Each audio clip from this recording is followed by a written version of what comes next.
A single father bought a forgotten bakery with the last money he had. Then, on a cold, rain-soaked afternoon, the CEO who had destroyed his career walked through the door. Caleb Reed stood behind the counter, flour on his hands, while his 8-year-old daughter tied ribbons around warm loaves of bread.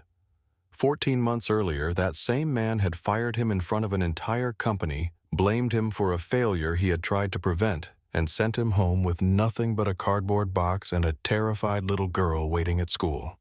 Now, the balance of power had changed. But this is not a story about revenge. It is about what happens when loss strips away the life you planned and reveals the life you are meant to build. Stay until the end. Like the video and tell us in the comments where you are watching from.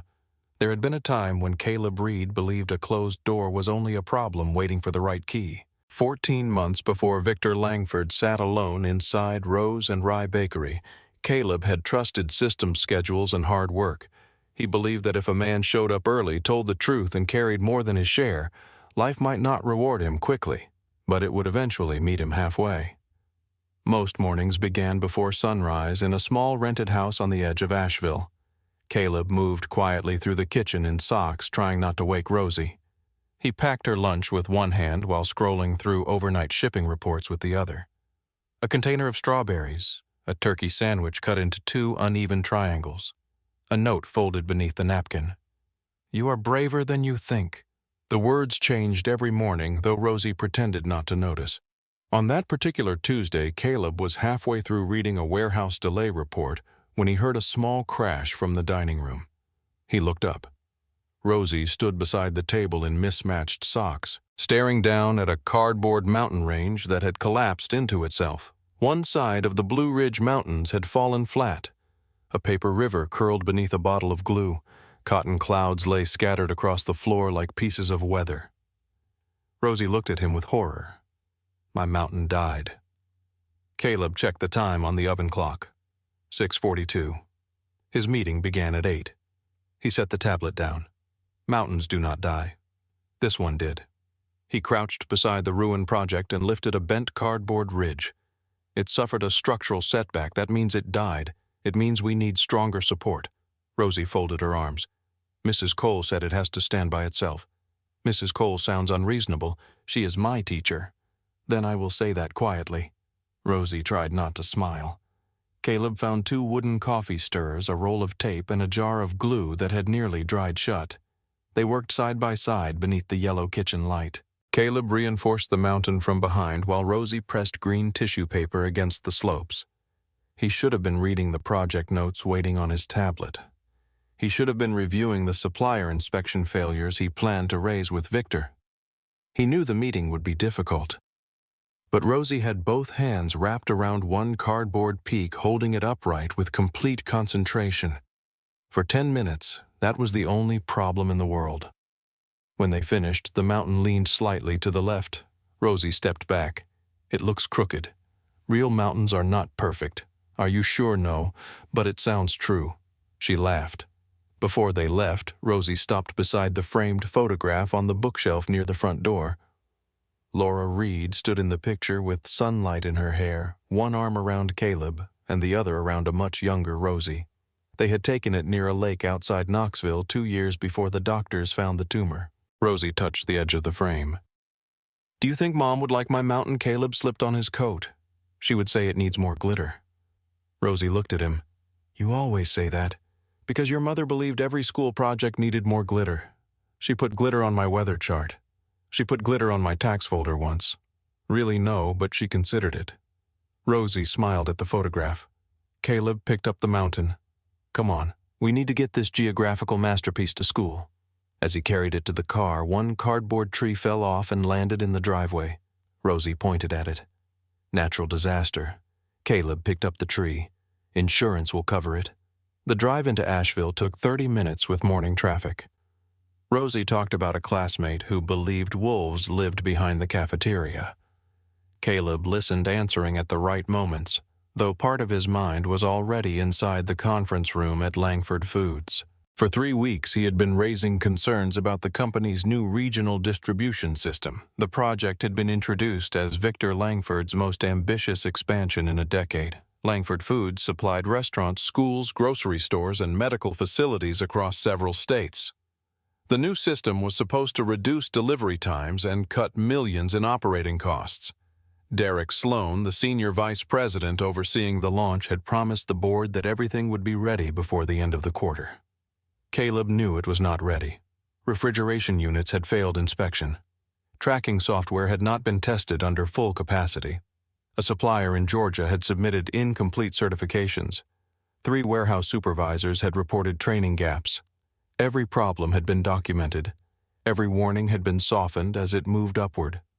Caleb parked outside Rosie's elementary school. Children hurried across the sidewalk carrying backpacks and poster boards. Teachers stood near the entrance in coats, greeting families as cold wind swept through the drop-off lane. Rosie reached for her mountain. "I can carry it. You said that yesterday. I am stronger today." Caleb handed it to her carefully. Hannah Cole came down the steps toward them, holding a travel mug in one hand.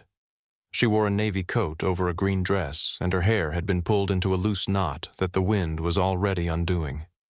She looked at the mountain. "I see the western ridge survived." "Barely," Rosie said. "Dad performed surgery." Hannah examined the leaning structure. "I am impressed." Caleb glanced at her. "You do not have to lie to children this early in the morning. I save my best lies for parent conferences." Rosie looked between them. "Dad said you were unreasonable." Caleb closed his eyes. Hannah lifted her eyebrows. "Did he?" He said it quietly. Caleb put one hand on Rosie's shoulder. "Go inside." Rosie grinned and carried her project toward the entrance. Hannah watched her leave. "She is proud of that mountain." "She should be. It almost ended our family." Hannah took a sip of coffee. "You look tired. Good morning to you too." "I meant more tired than usual. I have an early meeting. That explains the tie." "It does not explain your face." "What is wrong with my face? It looks like you have already argued with someone who is not here yet." Caleb glanced at the time. "You ask all the parents questions like this, only the ones who answer simple questions with other questions." He almost smiled. Then his phone buzzed. A message from Derek. Victor moved the meeting up. 7:30 sharp. Caleb's expression changed. Hannah noticed, but she did not ask again. "Good luck," she said. Caleb looked toward the school doors where Rosie had disappeared. "I may need it." Langford Foods occupied a glass and steel building near the interstate. The headquarters had been designed to suggest movement. Open staircases, transparent walls, screens displaying delivery maps and performance numbers. Caleb had once admired the place. That morning it felt like a building trying too hard to prove it had nothing to hide. He entered through the employee doors at 7:26. His badge flashed green. Luis Mendoza, a warehouse supervisor, caught up with him near the elevators. "You saw the overnight failures. I saw them. Unit 7 went offline again. Was the shipment moved half of it? We lost the rest." Caleb pressed the elevator button.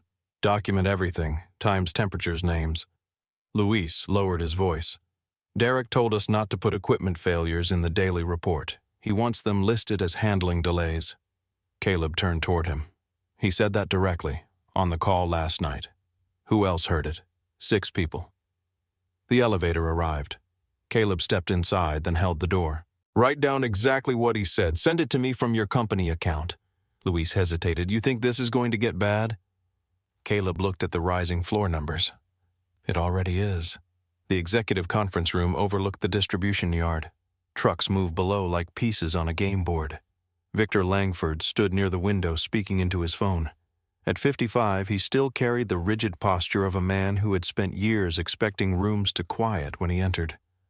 Derek Sloan sat at the table, perfectly composed. 2 finance executives reviewed reports without speaking. Caleb placed a folder in front of each person. Victor ended the call. "We have 20 minutes. Caleb remained standing. "We need to delay the rollout." Derek leaned back slowly. "We discussed this yesterday. We discussed a limited delay. I am recommending a complete suspension until the refrigeration and software issues are resolved." Victor opened the folder but did not read it. "How long? 3 weeks at minimum?" One of the finance executives looked up. Victor's jaw tightened. 3 weeks cost us nearly $2 million. Caleb pointed to the first page. The current failure rate could cost us more than that in a single weekend. Derek shook his head. The projections are based on worst-case assumptions. They are based on warehouse reports. Warehouse teams resist change. Equipment does not fail because employees resist change. Derek smiled without warmth. We have already corrected most of the issues. No, we have changed the language used to describe them. The room became still. Victor looked from Caleb to Derek. What does that mean? Caleb placed Luis's message on the screen. Supervisors were instructed to report refrigeration failures as handling delays. Derek's expression barely changed. That is an inaccurate summary of a routine clarification. 6 people heard the instruction. Victor rubbed the bridge of his nose. The board expects this launch before the quarter closes. Caleb stepped closer to the table. Then tell the board the truth. Victor looked up sharply. The truth is that we have invested 18 months in this project. The truth is that it is not ready. Derek closed the folder. This is why operations managers do not set corporate strategy. Caleb turned to him. And this is why corporate strategy fails when no one listens to operations. Victor's voice cut across the table. Enough. Caleb faced him. Victor tapped the report.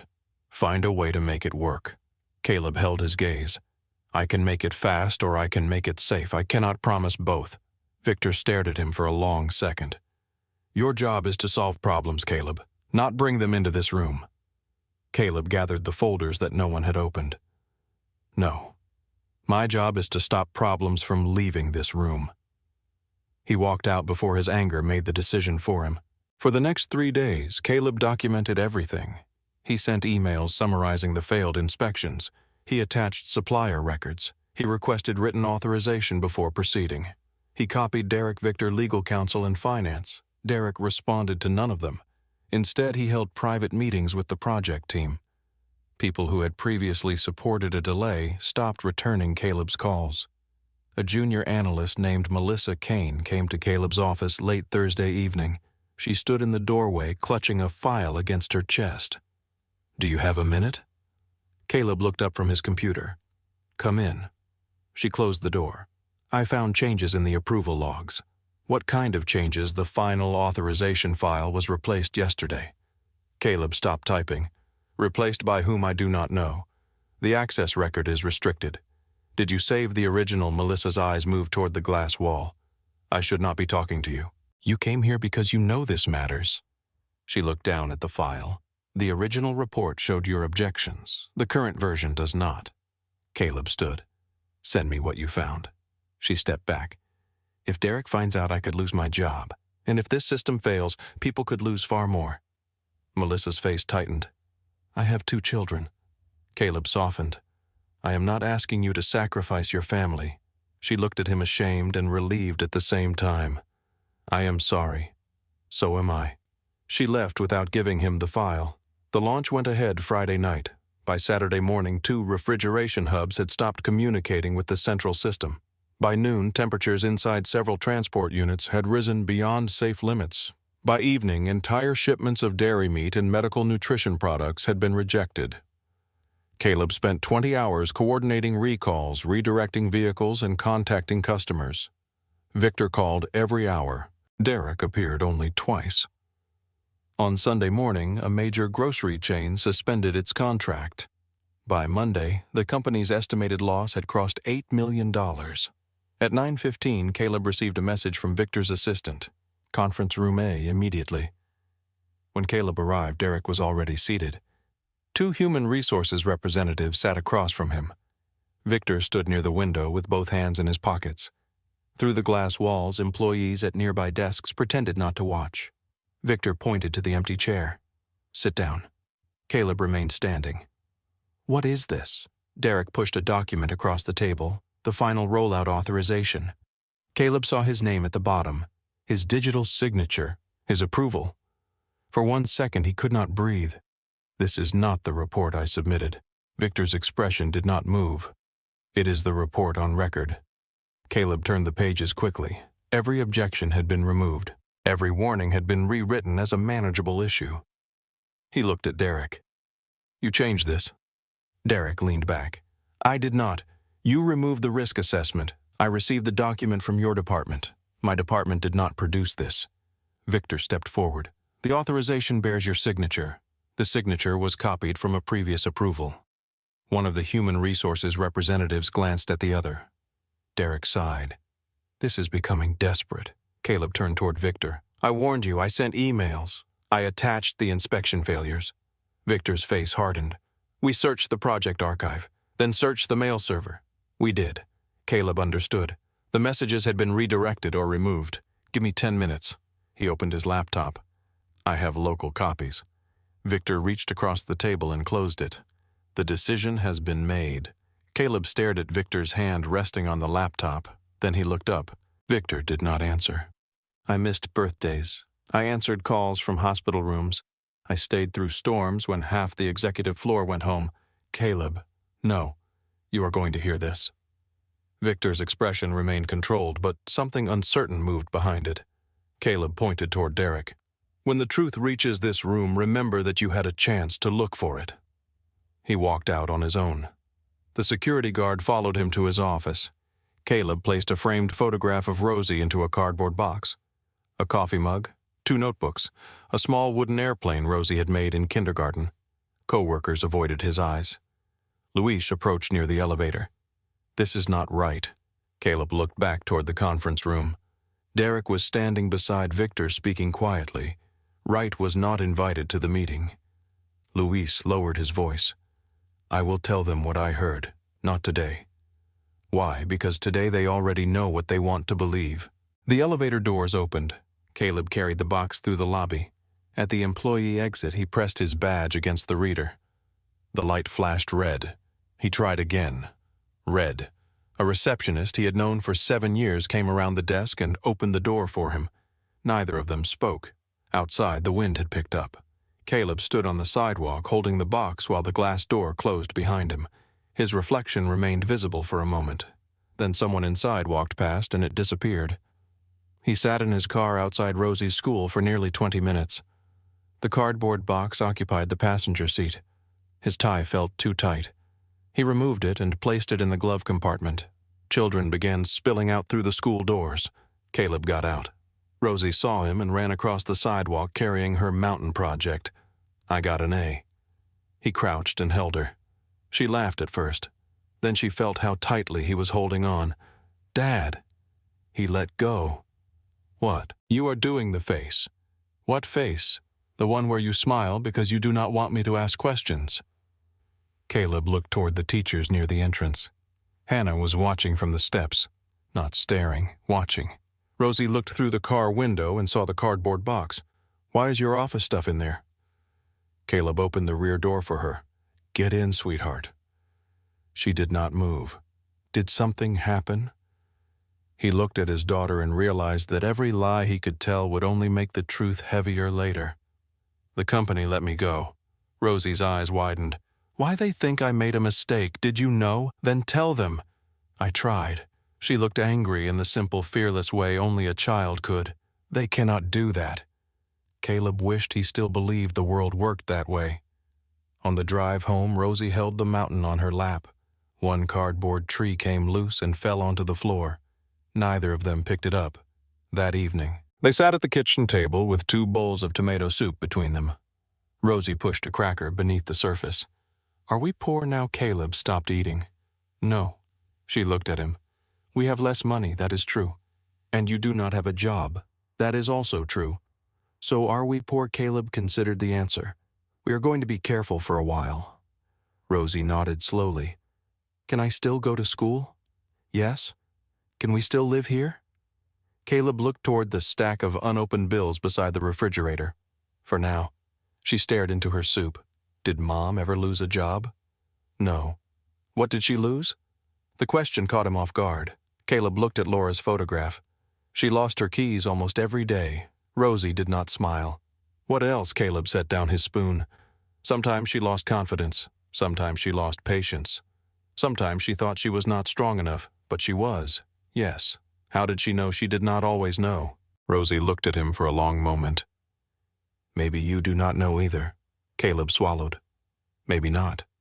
The first week without work, Caleb treated unemployment like another project. He woke at 5. He updated his resume. He contacted recruiters. He applied for operations positions in North Carolina, Tennessee, Georgia, and Virginia. By the third week, the replies had begun to sound alike. Your experience is impressive. We have decided to pursue other candidates. The circumstances surrounding your departure raise concerns. One recruiter spoke more honestly. The Langford failure is public, Caleb. Clients read the trade reports. The reports are wrong, I believe you, but they do not. A pause. No. Caleb took temporary jobs. He unloaded trucks before dawn. He delivered restaurant supplies. He assembled shelving in a home improvement store. He drove groceries across town at night while Rosie slept at a neighbor's house. He sold Laura's old car. Only the ones sleeping in their cars during pickup? Caleb looked away. Hannah's voice softened. Rosie has been saving part of her lunch. He turned back. What? She wraps half her sandwich and puts it in her backpack. Why? She said she wants to bring it home in case you forget to eat. Caleb felt something break quietly inside him. Hannah continued. She is doing well in class, but she is watching you very closely. I know. No, I do not think you do. His shame became irritation. You think I'm not taking care of her? I think you are trying so hard to protect her that she has started protecting you. Caleb stood. I appreciate your concern. That means you want me to stop talking. Yes. Hannah nodded. Then I will stop. She took 2 steps away, then turned back. You do not have to tell me anything, but you should tell someone. Caleb said nothing. She returned to the school. A month later, the final notice arrived. Caleb read it at the kitchen table after Rosie had gone to bed. He had 30 days to pay what he owed or leave the house. He called the property manager. He asked for more time. The answer was polite and final. Caleb sat in the dark until nearly morning. When he finally told Rosie they had to move, she looked around the living room as though the walls had betrayed her. Where are we going? I found an apartment. Is it near school? Yes. Does it have my room? It has a room for you. What about this house? Another family will live here. Rosie nodded. Then she went upstairs without speaking. On moving day, Caleb found her standing in the center of her empty bedroom. Glow in the dark stars covered the ceiling. Laura had placed them there years earlier, standing on the bed while Caleb complained that the adhesive would damage the paint. Rosie pointed upward. Can we take those? Caleb looked at the ceiling. Removing them would leave marks. The property manager had warned him about damage charges. He dragged a chair into the room. We are taking every star. He climbed up and began peeling them down one at a time. Rosie caught them and placed them carefully in a plastic bag. Some tore, some lost their shape. She kept all of them. The new apartment sat above a laundromat on a noisy street. The floors sloped. The pipes knocked at night. Their living room window faced a brick wall. Rosie walked through the rooms with her hands in her coat pockets. At least our clothes will always be clean? Caleb laughed. He turned toward the window before she could see his eyes. The next morning, he reported for a supply delivery shift at 6. Near noon, his supervisor sent him to a neighborhood he did not know well. A road closure forced him onto a quieter street near downtown Asheville. That was where he saw the building. It stood between a vacant tailor shop and a narrow alley. Faded blue paint peeled from the window frames. Dust covered the glass. An old brass bell hung above the door inside. Behind the window, a sign leaned crookedly against the wall. For sale owner financing available. Caleb slowed. The delivery van behind him sounded its horn. He pulled to the curb and got out. Through the dirty glass, he could see an old wooden work table scarred by years of knives and flour. A row of empty shelves lined the wall. One copper pan still hung near the kitchen entrance. For a moment, the street vanished. He remembered his grandmother's kitchen in Knoxville. Her hands pressing dough forward, then folding it back. The smell of yeast and cinnamon. Her voice telling him not to rush something that needed time to rise. Caleb placed one hand against the cold window. The building looked exhausted. So did he. He read the sign again. Then he took out his phone and wrote down the number. When he looked through the glass a second time, he was no longer seeing an abandoned bakery. He was measuring the distance between the front counter and the old wooden table. By the time Caleb returned to the apartment that evening, the number from the sign was still written on the back of his delivery receipt. He placed the receipt beside the sink and tried not to look at it. Rosie sat at the small kitchen table cutting paper stars from a cereal box. The glow-in-the-dark stars from her old bedroom were arranged beside her in a careful row. Some had bent corners. Others had lost their shine. "What are those for?" Caleb asked. "Our new ceiling." He looked up at the stained plaster above them. "You are making more, we lost 7. You counted, I count important things." Caleb opened the refrigerator. Half a carton of milk, 4 eggs, sliced cheese, and a container of leftover rice stared back at him. He closed it again. Rosie held up one of the cardboard stars. "This one is bigger. Your mother would approve. She would put glitter on it. She would put glitter on everything." Rosie smiled and returned to cutting. Caleb looked at the receipt by the sink. He told himself he was only curious. He told himself calling did not mean anything. He picked up his phone and dialed. A woman answered on the 4th ring. Doyle Property Services. Caleb glanced at Rosie. "I am calling about the bakery on Linden Street." There was a short pause. "You are the first person to call in almost 3 months. That should probably concern me. It should." The woman introduced herself as Margaret Doyle and agreed to meet him the following afternoon. Before Caleb ended the call, she said, "Bring shoes you do not care about. Why, you will understand when you see the kitchen." The next day, Caleb arrived 10 minutes early. The bakery looked smaller than he remembered. Afternoon clouds flattened the light, turning the front windows gray. Dead leaves had gathered in the doorway. The faded blue trim peeled away in strips. Margaret Doyle pulled up in an old silver sedan. She was in her 60s with short white hair and a brown coat buttoned to her throat. She studied Caleb before unlocking the door. "You are not a developer, no. Restaurant group number contractor operations." She pushed the door open. "That means no." The brass bell made a weak sound above them. Dust floated through the room. The floorboards groaned beneath Caleb's shoes. Water stains spread across the ceiling near the back wall. 3 tables remained near the windows, each covered with a sheet that had turned gray with age. Margaret walked toward the kitchen. The last owner closed 6 years ago. Her children live out west. They kept saying they would sell, then they stopped saying anything at all. Caleb ran his fingers along the counter. What happened to the business age? Illness, bad timing, the usual things that ruin good places. She pushed open the kitchen door. Caleb stopped. One oven stood open, its interior black with rust. A second had been wrapped in plastic that had split down the middle. Pipes ran exposed along the wall. The sink leaned slightly away from the counter. Margaret pointed toward a dark stain near the drain. "That is why I told you about the shoes." Caleb stepped around it. "Is the roof leaking? Only when it rains." He looked at her. She smiled without humor. "The inspection report is on the work table." The report was nearly an inch thick. Caleb turned the pages slowly. Electrical repairs, plumbing, ventilation, roof work, fire suppression, equipment replacement, floor reinforcement. At the end, he found the asking price. It was lower than he expected. Then he saw the estimated repair cost. He closed the folder. "Why has no one bought it?" Margaret folded her arms. "Because everyone with common sense reads the second number." Caleb looked through the doorway toward the front room. Despite the dust, he could imagine sunlight across the floor. He could imagine chairs near the windows. He could imagine Rosie at a table with her homework. The thought arrived so clearly that it frightened him. Margaret noticed. "You bake, my grandmother taught me." That was not my question, no. "Do you own a restaurant, no? Have you ever opened a business, no?" She waited. Caleb looked down at the repair report. "I managed 43 distribution centers. Did any of them sell cinnamon rolls?" "No."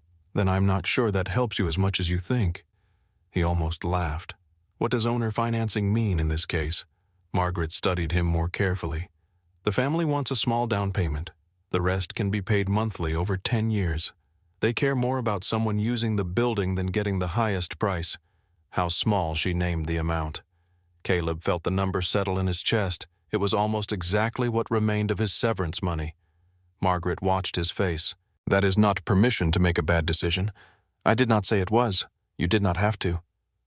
Caleb walked toward the old wooden work table.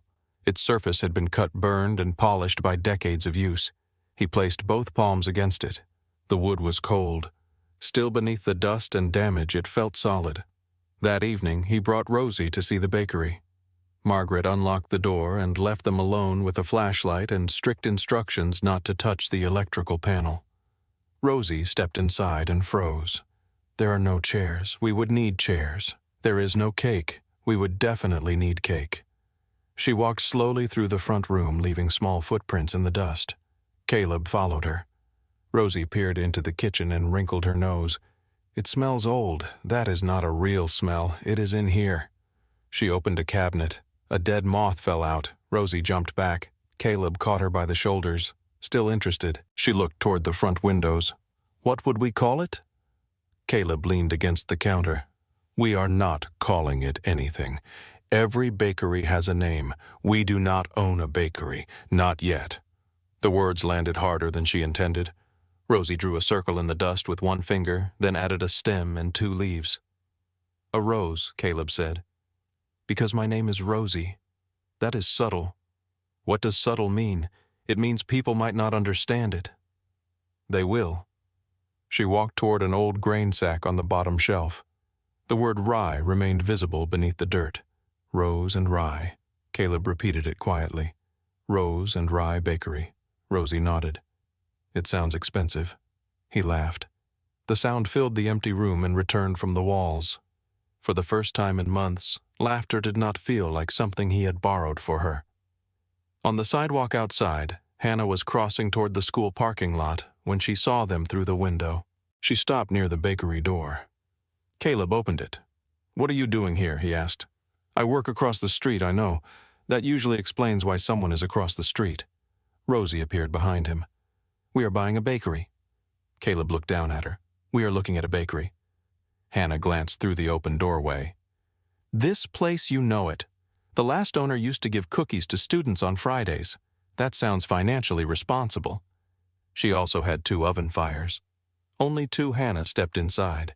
She walked toward the kitchen, studying the cracked walls and exposed pipes. Do you know how to run a bakery? I know how to run an operation. That was not my question. You and the property agent have similar personalities. Hannah picked up the repair report. Her eyes moved down the first page. This is either brave or completely irresponsible. I have been responsible my entire life. And how did that work out? The words came out too quickly. Hannah's expression changed. I did not mean it like that. Yes, you did. Caleb took the folder from her. Rosie stood near the window, drawing letters in the dust. Hannah lowered her voice. I know you are trying to make something better for her. You do not know what I am trying to do. No, because you do not tell anyone. Caleb looked away. Across the room, Rosie had written Rose and Rye in uneven capital letters. Hannah followed his gaze. She believes you can do it. That is what scares me. Why? Because she believes everything I say. Hannah stepped closer. Then do not promise her it will work. What do I promise that you will try honestly? Caleb looked at her. She held his gaze for a moment, then turned toward Rosie. The lettering needs work. Rosie frowned. You are a teacher. You are supposed to be encouraging. I am encouraging you to use a ruler. 2 days later, Caleb met with a loan officer at Blue Ridge Community Credit Union. The officer, Thomas Green, wore reading glasses low on his nose and spoke with the cautious patience of someone who had spent years listening to desperate people describe risky ideas. He reviewed Caleb's application. You have no restaurant experience. I have operations experience. You have limited collateral. I know your current income is temporary. I know. Thomas removed his glasses. Then you understand why this is difficult. Caleb opened his laptop. I brought a business plan. Thomas looked toward the thick binder Caleb placed on the desk. Most people bring optimism. Optimism does not pay utilities. Caleb presented repair estimates, supplier quotes, foot traffic counts, and a 6-month cash flow forecast. He showed how the bakery could begin with a limited menu instead of trying to sell everything at once. Bread, cinnamon rolls, coffee, 2 rotating pastries. He included projected sales from nearby offices, the elementary school, and local restaurants. Thomas turned several pages. These numbers assume people come. Every business plan assumes people come. What makes yours different? Caleb paused. Through the glass wall, Rosie sat in the lobby coloring on the back of an old deposit slip. I know what happens when people hide bad numbers, he said. These are not hidden. Thomas watched him. Caleb continued. The building is damaged. The equipment is old. The location has been empty for 6 years. I know exactly what could go wrong. That does not answer the question. Caleb looked through the glass again. I also know what failure costs now. I will not waste the chance by pretending risk is the same as hope. Thomas closed the binder. The loan was not large. It came with strict terms, personal guarantees, and monthly reviews. Caleb signed anyway. He used nearly all his remaining severance money for the down payment. When he left the credit union, Rosie took his hand. Did they say yes? Yes? Her face lit up. Are we bakery people now? Caleb looked at the signed papers under his arm. I think we are people with a broken building. That is longer. Names are important. The first week of repairs taught Caleb how little 43 distribution centers had prepared him for a century-old bakery. He removed shelves, stripped paint-cleaned grease from walls, and discovered that every pipe connected to a more expensive problem. On the third morning, he was trying to pry a damaged board from the floor when the front door opened. An older man entered without knocking. He wore work boots, a faded red cap, and a jacket that smelled faintly of tobacco and winter air. He watched Caleb struggle with the crowbar. You are holding that like it insulted your family. Caleb stood. We are closed. The man looked around. That seems obvious. Can I help you know? He walked past Caleb and pushed open the kitchen door. Caleb followed. You cannot go back there. The man ignored him. He crouched in front of the rusted oven and opened the side panel. Who told you this was dead 3 repair companies? Repair companies make money selling ovens. He reached into the panel and pulled out a burned relay. This is $80. Caleb stared at the part. You work on these, I worked on this one. When before you had gray hair. I do not have gray hair. The man looked at Caleb's temple. You should check again. Caleb folded his arms. What is your name, Walter Briggs? Did you work here? Walter looked toward the front room. My wife worked the register. I worked the ovens. What happened to the bakery to your wife? Walter was quiet for several seconds. She died. Caleb nodded. I am sorry. So am I. Walter placed the damaged relay on the work table. The old owner kept the place going another year after that. Then her hand stopped cooperating. He walked toward the door. Caleb picked up the relay. Why did you come in? Walter stopped. I saw the lights. That is not an answer. It is the one you are getting. He left. The next morning, Walter returned carrying a toolbox. He did not explain himself. He replaced the relay, cleaned the burners, and tested the gas line. Caleb handed him coffee. Walter tasted it and made a face. You plan to sell this? Yes. Do not. They worked in silence. By noon, the oven produced heat for the first time in years. Rosie arrived after school with Hannah. She stood in the kitchen doorway. It works. Walter closed the panel. It is alive. That is not the same as working. Rosie pointed at him. Who are you, Walter? Are you nice, no? She nodded. Dad needs help from someone honest. Walter looked at Caleb. She always like this, usually worse. Over the next month, the bakery changed by inches. The blue trim was scraped and repainted. The cracked front window was replaced. The ceiling was patched. Walter repaired the second oven and declared the mixer beyond saving. Rosie spent afternoons at a corner table doing homework. Hannah began stopping by after school. At first, she helped Rosie with spelling while Caleb worked. Then she started painting. Then she brought sandwiches because Caleb forgot to eat. One evening, Caleb found her standing on a ladder near the front windows. You are getting paint in your hair, he said. It will wash out. That is not the correct color. She looked down at the brush. It is blue. It is the wrong blue. There are too many blues. That is not true. It is absolutely true. He took the brush from her. Their hands touched. Neither moved immediately. Hannah looked at him from the ladder. Caleb stepped back first. You should finish grading papers. You should learn how to say thank you. I said the paint was wrong. That is not thank you. He looked up at her. Thank you. She smiled. See, growth. At night, Caleb practiced recipes from his grandmother's notebook. The first loaf collapsed in the center. The second was dense enough to use as a doorstop. The third burned so badly that Rosie carried it outside with oven mitts and placed it on the curb. Walter watched from the doorway. What are you doing letting it cool? No animal should eat that. I was not feeding it to an animal. Walter looked toward the alley. Good, they have suffered enough. Caleb worked until midnight. He measured flour, adjusted water temperature, changed resting times, and tried again. Hannah sometimes stayed late with Rosie. One evening, Caleb entered the front room carrying a tray of rolls and found them both asleep at the same table. Rosie rested her head on an open math book. Hannah had fallen asleep beside a stack of spelling worksheets. Caleb set down the tray. He took off his jacket and placed it over Hannah's shoulders. Her eyes opened. I was helping. You were drooling on the word necessary.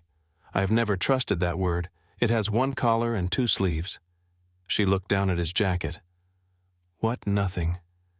They smiled at each other in the quiet bakery. The oven clicked behind him. The sound filled the space between them. Hannah lowered her voice. You look different here, covered in flour. Less afraid. Caleb looked toward Rosie. I am terrified, I know. Then why did you say less afraid? Because now you are moving while you feel it. He looked at her. Something shifted, not enough to name, enough to feel. Caleb carried Rosie upstairs to the apartment. When he returned, Hannah had folded his jacket over the back of a chair. She stood near the door. Good night, Caleb. Good night. He watched her cross the street beneath the school lights. The new sign arrived on a cold Friday morning. 2 workers lifted it above the front window. Rose and Rye Bakery. The letters were cream against deep blue wood. Rosie stood on the sidewalk with both hands covering her mouth. Caleb watched her reflection in the glass. Hannah stood beside him.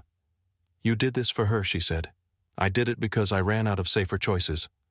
No. Caleb looked at her. You had safer choices. You could have kept taking delivery jobs. You could have moved somewhere cheaper. You could have spent years waiting for someone to give you your old life back. He turned toward the sign. Hannah continued. You chose this because it gave both of you something to believe in. Caleb placed his hands in his coat pockets. Do you think anyone will come? Hannah looked down the empty street. They will. Opening day arrived on a Monday in January.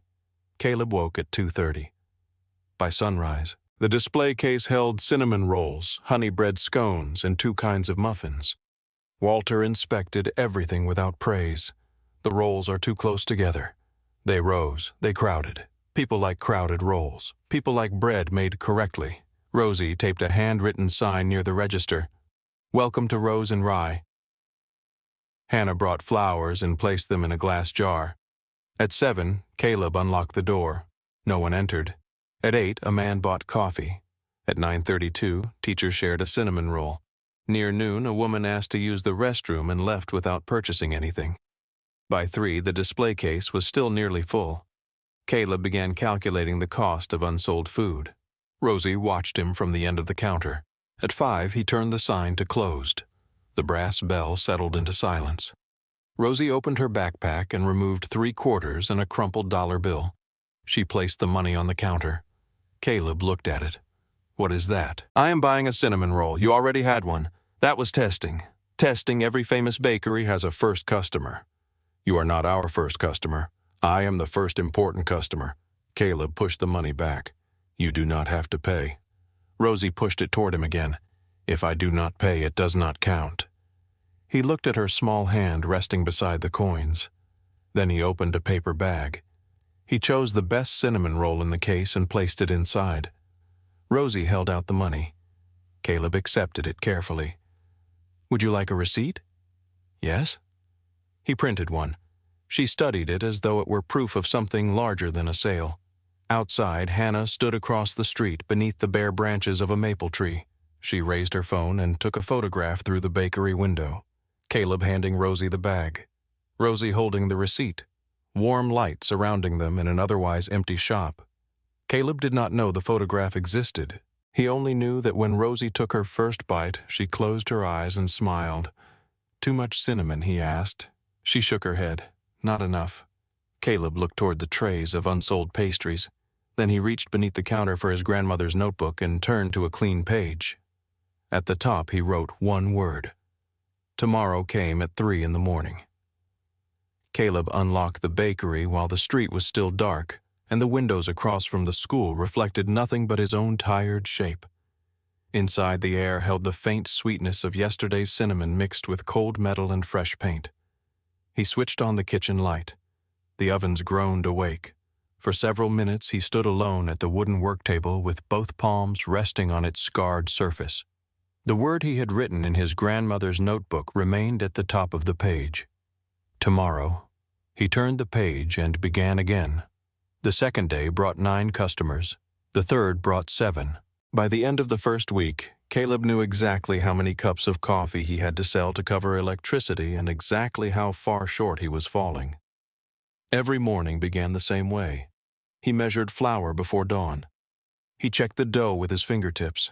He carried Rosie downstairs wrapped in a blanket and settled her into the corner booth before school.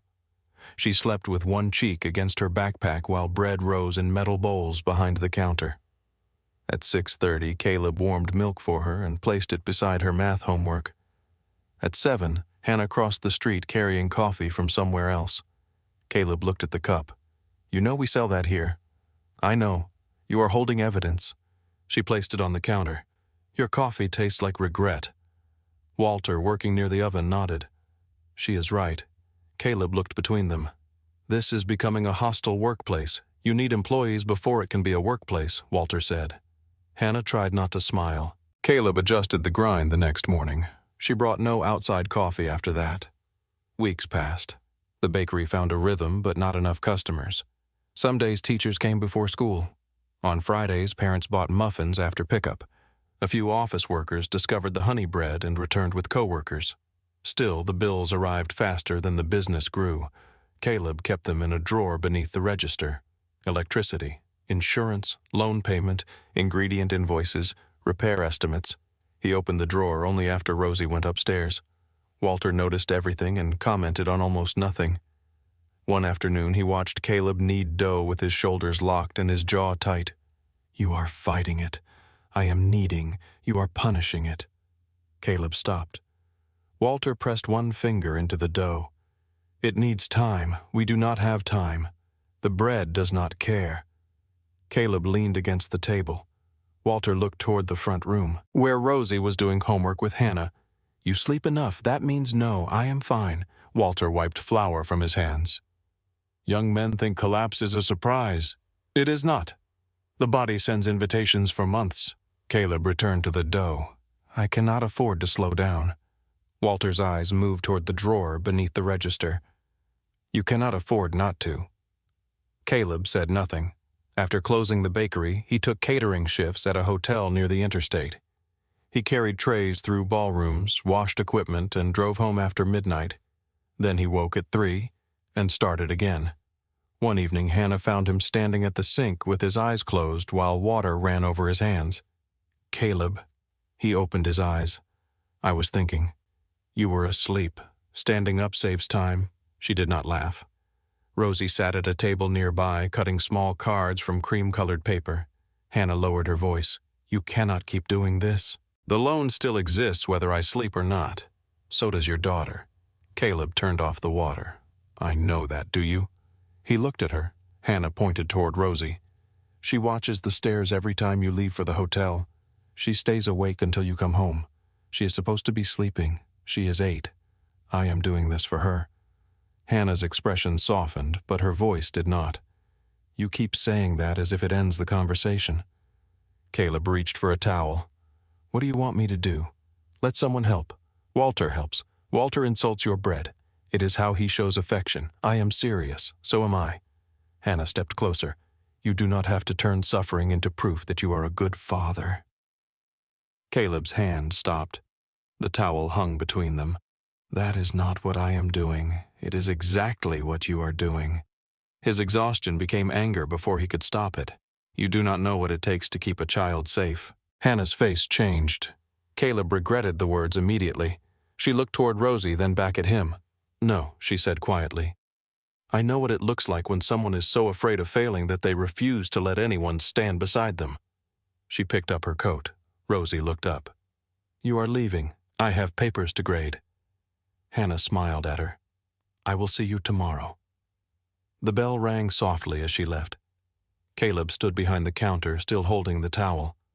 Rosie returned to her cards. After a moment, she said, "You were mean." Caleb looked at her. "I know. You should say sorry. I will, today." "Yes." Rosie pressed a rubber stamp onto one of the cards. "What are those?" Caleb asked. "Notes. For what to put in the bags." She held one up. "You made it through yesterday." The letters were uneven and the final word curved downward. Caleb read it twice. "Where did you hear that I made it?" She held up another. "Take something warm with you." Caleb looked toward the door Hannah had walked through. "They are good, I know." The next morning, an elderly woman entered just after 8. She wore a violet coat and carried a coin purse with a metal clasp. Caleb had seen her twice before walking past the window, but she had never come inside. She stood near the bread display for several minutes. "Can I help you?" Caleb asked. She looked at the price card beneath the sourdough. "Coffee." "Anything else?" No. Caleb poured a cup. The woman opened her purse and counted coins onto the counter. As she did, her eyes returned to the bread. Caleb placed the coffee beside her. $1.75. She pushed the coins forward. Then she turned toward the door. Caleb took a loaf from the shelf and placed it in a bag. "You forgot this." The woman looked at him. "I did not buy bread. It is yesterday's loaf." Walter glanced up from the kitchen. The loaf was still warm. The woman knew. Caleb knew she knew. She accepted the bag slowly. "My name is Evelyn Finch." "Caleb, I know. It is on the window." She tucked the bread beneath her arm. "I will pay next time." Caleb nodded. "Next time." When she left, Walter came to the counter. "That was today's loaf." "Was it, you cannot run a business by giving away fresh bread?" "I gave away 1 loaf." Walter looked through the window as Mrs. Finch walked down the street. 1 becomes 10. Then we will bake 11. Walter studied him. "You say things like that because you have never owned a bakery." The following morning, Mrs. Finch returned. She bought coffee and paid for the bread. She also brought a glass jar of blackberry jam. "My husband used to make it," she said. "I found one last jar in the cupboard." Caleb tried to refuse. She pushed it across the counter. "You said next time." After that, she came every Tuesday. 2 firefighters entered one evening after an overnight call. Their uniforms smelled of smoke and wet pavement. One of them stared at the pastry case while the other checked his wallet. Caleb saw the hesitation. "We are closing," he said. "Those will not keep." He packed 4 pastries and 2 rolls into a box. The taller firefighter looked at the clock. "It is only 6. Slow day." Walter made a sound from the kitchen. Caleb ignored him. The firefighters returned 3 days later with 6 members of their station. A teacher from Hannah's school began buying coffee every morning. Then another. Rosie's cards traveled with the bread. Customers photographed them and posted them online. "This loaf is better shared. You deserve something gentle today. Start again after breakfast." Hannah had helped her with some of the wording, though she let Rosie take credit. One afternoon, a teenage boy entered wearing a jacket too thin for the weather. He stood near the register without ordering. Caleb watched him for a moment. "Can I help you?" The boy looked toward the kitchen. "Are you hiring?" "No?" The answer came automatically. The boy nodded and turned toward the door. Caleb noticed the soles of his shoes peeling away near the toes. "Wait." The boy stopped. "What is your name, Jordan? How old are you?" 16. "Why do you need work?" Jordan's shoulders stiffened. "I just do." Caleb waited. The boy looked through the window. "My mother's hours got cut." "Can you get here at 5 in the morning?" Jordan looked back at him. "Yes, tomorrow. Yes, do not be late." Walter appeared when the door closed. "You cannot pay him. I can pay him for 3 mornings." "With what?" Caleb glanced toward the old mixer that needed replacing. Walter followed his eyes. "You need that machine. He needs shoes." Walter folded his arms. "You cannot save everyone. I am not saving him. What are you doing, giving him work?" Walter looked toward the broken mixer. "And what are you giving yourself?" Caleb had no answer. Jordan arrived the next morning at 4:47. He learned quickly. He swept without being asked, remembered orders, and treated every loaf as if it were fragile. Rosie made him a name tag. The first version read Jordan. Jordan wore it anyway. The bakery remained fragile, but it no longer felt empty. People lingered. Teachers graded papers at the corner table. Firefighters stopped after night shifts. Parents waited for school pickup beside the windows. Hannah spent more evenings there than she spent at home. She helped Rosie with homework and wrote menu descriptions when Caleb complained that all bread descriptions sounded dishonest. "It is bread," he said. "People can see it. People want to imagine how it feels. It feels like bread." Hannah looked at him. "This is why I write the descriptions." One rainy evening, the power went out after closing. The bakery disappeared into darkness. Rosie was asleep upstairs. Walter and Jordan had already gone home. Caleb found 2 candles beneath the register. Hannah lit them and placed one on each table. The warm light moved across the walls. Outside, rain ran down the windows and blurred the school across the street. Caleb checked the breaker. "It is the whole block. Then stop pretending you can fix it." "I was not pretending. You were holding a screwdriver. That proves nothing." Hannah sat at the nearest table. Caleb joined her. For several minutes they listened to the rain. Hannah looked toward the photograph beside the register. Laura stood beside Caleb at the Lake Rosie small between them. "You never talk about her." Caleb followed her gaze. "Her name was Laura. I know, how Rosie told me." He looked down at his hands. "She got sick fast. 6 months from diagnosis to funeral." Hannah did not say she was sorry. She did not tell him everything happened for a reason. She asked, "What do you miss most?" Caleb stared at the candle flame, the version of me that knew what came next. Hannah rested her hands around the empty coffee cup in front of her. "Maybe no one knows what comes next. You seem like you do." "I am a teacher. My entire profession depends on appearing prepared." Caleb smiled. A streak of flour remained along his cheek. Hannah reached across the table and wiped it away with her thumb. Her hand stayed near his face. Caleb did not move, neither did she. The rain softened. He leaned closer. Then Rosie called from upstairs. Dad, Caleb stood too quickly. "I am here." He stepped away from the table. Hannah lowered her hand. The lights flickered back on. The moment vanished beneath the hum of the refrigerator. The next morning, Caleb spoke to Hannah as if nothing had happened. He thanked her for helping Rosie. He discussed school pickup. He asked whether she wanted coffee. His voice was careful and polite. Hannah noticed. She accepted the coffee and left without finishing it. 3 days later, Rose and Rye received its first large order. The Asheville Winter Festival needed 400 dinner rolls and 200 pastries for local businesses and volunteers. The payment would cover nearly 3 months of expenses. Caleb read the order twice. Rosie hugged him around the waist. Jordan shouted from the kitchen. Walter only said, "Do not ruin it." For 2 days they prepared. Caleb ordered flour, butter, fruit, and sugar. Walter adjusted the production schedule. Jordan folded boxes. Hannah organized volunteers from the school.